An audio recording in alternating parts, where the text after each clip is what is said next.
Selamat pagi Bapak Ibu Saudara yang dikasihi dan diberkati oleh Tuhan. Shalom. Jumpa kembali dalam sarapan rohani pagi GNHB Base pada kesempatan ini. Kiranya saya jumpai Bapak Ibu Saudara semua dalam keadaan sehat, penuh dengan sukacita dan tetap semangat. Sebelum kita bersama mendengarkan firman Tuhan, mari kita berdoa. Segala pujian, hormat, syukur, kemuliaan, dan pengagungan kami naikkan kepadamu ya Allah. Di dalam nama Tuhan Yesus Kristus, Allah yang hidup, kekasih jiwa kami. Sungguh kami mengucap syukur ya Tuhan, ketika pagi hari ini kami boleh bangun dengan tubuh yang sehat. Kami diberikan kekuatan dan semangat yang baru.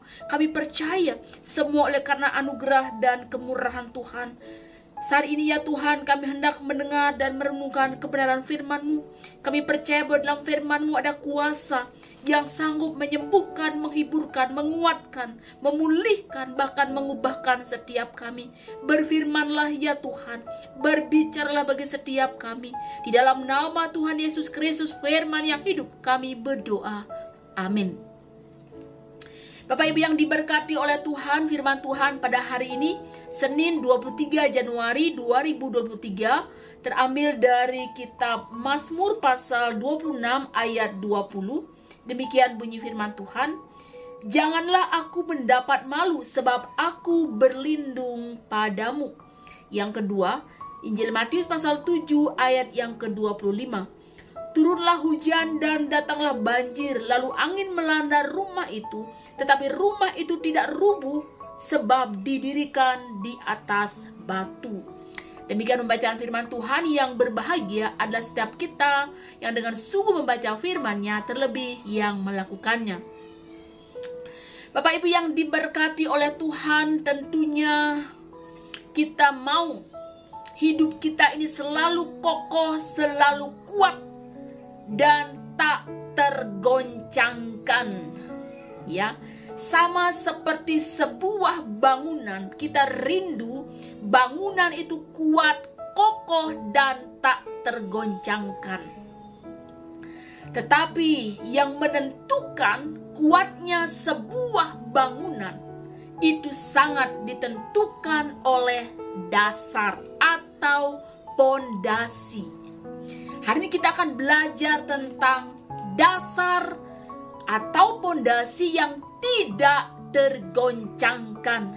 Artinya tegak, kokoh, kuat, sekalipun terjadi badai yang melanda. Kita melihat dalam pembacaan yang pertama, janganlah aku mendapat malu sebab aku berlindung padamu. Saat itu Raja Daud sedang berhadapan dengan orang yang membencinya. Dia di dalam kesesakan, dalam penderitaan, dalam kesepian, dan dalam kondisi yang sangat mendesak. Ya, kondisi terdesak.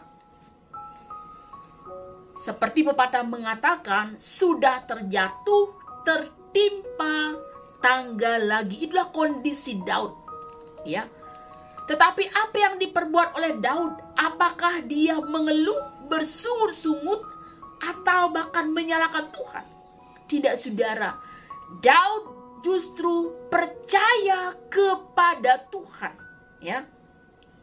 Janganlah aku mendapat malu sebab aku berlindung padamu. Sebab aku berlindung padamu. Ini yang menunjukkan sebuah kedewasaan rohani dari seorang Raja Daud. Kedewasaan rohani itu sangat ditentukan dari bagaimana dia bersikap ketika dia menghadapi sebuah goncangan. Ya, kedewasaan rohani tidak ditentukan dari seberapa lama ia menjadi orang Kristen. Tidak ditentukan dari tingkat sosial. Tidak juga ditentukan dari usia, tetapi sejauh mana orang tersebut mengaplikasikan dan melakukan firman itu. Seperti Daud. Dan kita juga membaca di dalam Injil Matius ini, di mana Tuhan Yesus memberikan sebuah perumpamaan dua macam dasar. Ya, orang bijaksana, ia akan membangun rumahnya di atas batu. Sehingga ketika datang hujan, kemudian banjir dan angin yang melanda, maka rumah itu tetap kokoh. Itu adalah orang yang mendengar firman dan melakukannya.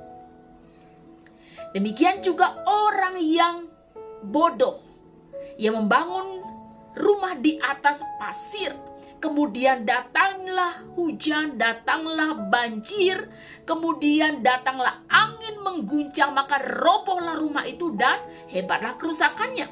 Itu adalah orang-orang yang hanya berhenti pada mendengarkan firman tetapi tidak melakukannya.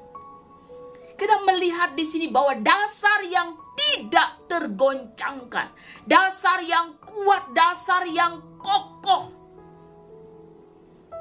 Yang pertama kita melihat dari Daud, yaitu bahwa ketika ia tetap percaya kepada Tuhan, sekalipun belum melihat mujizat Tuhan, belum mengalami janji-janji Tuhan, tetapi tetap percaya kepada Tuhan dalam situasi sulit sekalipun.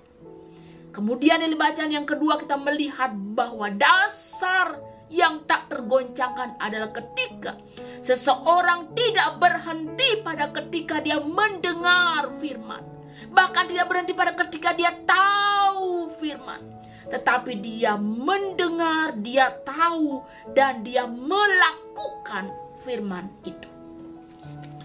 Seperti dalam kitab Yakobus pasal 1 ayat yang ke-21 sampai 25, firman Tuhan demikian. Sebab itu buanglah segala sesuatu yang kotor dan kejahatan yang begitu banyak itu, dan terimalah dengan lemah lembut firman yang tertanam di dalam hatimu, yang berkuasa menyelamatkan jiwamu. Tetapi hendaklah kamu menjadi pelaku firman dan bukan hanya pendengar saja. Sebab jika tidak demikian kamu menipu diri sendiri. Sebab jika seorang hanya mendengar firman saja dan tidak melakukannya, ia adalah seumpama seorang yang sedang mengamat-amati mukanya, yang sebenarnya di depan cermin.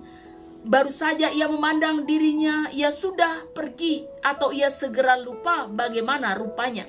Tetapi barang siapa meneliti hukum yang sempurna, yaitu hukum yang memerdekakan orang, dan ia bertekun di dalamnya, jadi bukan hanya mendengar untuk melupakannya, tetapi sungguh-sungguh melakukannya, ia akan berbahagia oleh perbuatannya.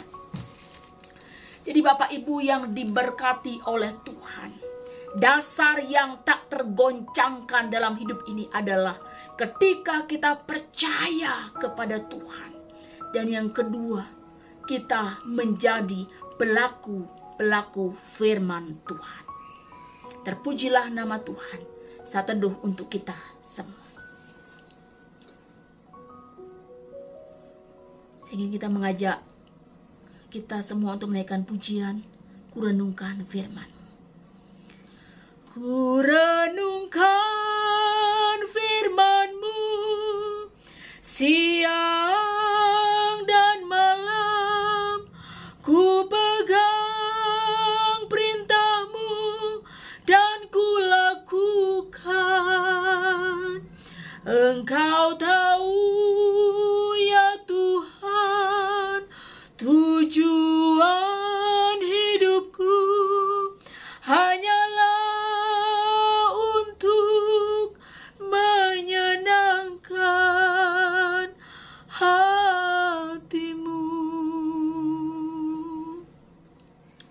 ya Tuhan, hamba-Mu yang terbatas ini berhenti berbicara. Bila kuasa firman Tuhan yang tak terbatas itu kiranya bekerja lebih jauh lagi dalam hati dan nurani kami. Supaya sungguh ya Tuhan, kami memiliki dasar hidup yang tak tergoncangkan. Kami tetap percaya kepada Tuhan dalam situasi sesulit apapun yang sedang kami hadapi. Dan kami mau ya Tuhan tidak hanya berhenti kami mendengar firman-Mu, tetapi kami terus melakukan firman itu di dalam kehidupan kami, di dalam perbuatan-perbuatan yang nyata setiap hari. Roh Kudus kiranya menolong kami, meneguhkan iman kami, dan memampukan kami untuk melakukan setiap kebenaran firman-Mu dalam hidup kami.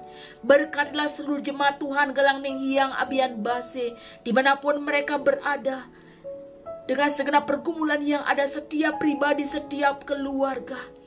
Yang sakit Tuhan sembuhkan, yang sedih Tuhan hiburkan, yang berbeban berat Tuhan berikan kelegaan. Di tengah pergumulan yang ada Tuhan, perekonomian, pergumulan di dalam pendidikan, masa depan, teman hidup, jodoh, keturunan, pergumulan sakit penyakit, masa depan, masa tua, dan ada begitu banyak persoalan yang terjadi. Di dalam nama Tuhan Yesus Kristus, kiranya Kau melawat setiap pribadi. Tuhan menjumpai setiap kami ya Tuhan, menguatkan dan membangkitkan semangat kami. Bila kami tidak mengandalkan Tuhan di dalam segala keadaan, sebab kami percaya bahwa pengharapan di dalam Tuhan tidak pernah mengecewakan. Pengharapan di dalam Tuhan tidak pernah sia-sia. Ya Tuhan, kami terus juga berdoa untuk gereja-gereja Tuhan. Kami terus juga berdoa ya Tuhan untuk bangsa dan negara Indonesia ini. Kiranya Kau berkenan terus memberkati pemerintahan kami Tuhan, dari pusat sampai kepada daerah-daerah. Tuhan menolong, Tuhan melawan Indonesia dari Sabang sampai Merauke dengan damai sejahtera yang daripada-Mu.